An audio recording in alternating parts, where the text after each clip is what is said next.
بسم اللہ الرحمن الرحیم۔ معزز ناظرین و سامعین، السلام علیکم ورحمۃ اللہ وبرکاتہ۔ میں ہوں منیر حسن، آپ کا میزبان رمضان المبارک کے اذکار کی سیریز کے ساتھ۔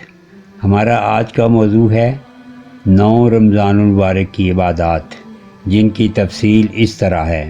بعد نماز فجر سورہ توبہ آخری 2 آیات 11 مرتبہ۔ لقد جاءکم رسول من انفسکم عزیز علیہ ما عنتم حریص علیکم بالمؤمنین رؤوف الرحیم فإن تولوا فقل حسبی اللہ لا الہ الا ہو علیہ توکلت وہو رب العرش العظیم۔ بعد نماز ظہر سورہ بقرہ پہلا رکوع 11 مرتبہ۔ بعد نماز عصر سورہ آل عمران آیت نمبر 26-33 مرتبہ۔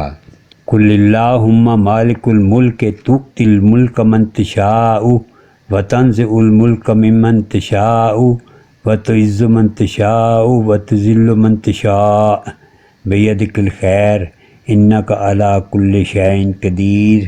بعد نماز مغرب سورہ بقرہ آخری 2 آیات 11 مرتبہ۔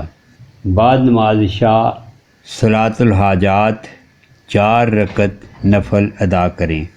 اس سلسلے میں گزارش ہے، صلاۃ الحاجات کا طریقہ جاننے کے لیے ہماری گزشتہ ویڈیو ملاحظہ فرمائیں، جس کا لنک ڈسکرپشن میں دیا گیا ہے۔ اس کے ساتھ ہی ہمیں اجازت دیجیے، دوبارہ حاضر ہوں گے نئی ویڈیو کے ساتھ۔ اللہ تعالی ہمیں رمضان المبارک کی نورانی لمحات سے مستفید ہونے کی توفیق عطا فرمائے، آمین۔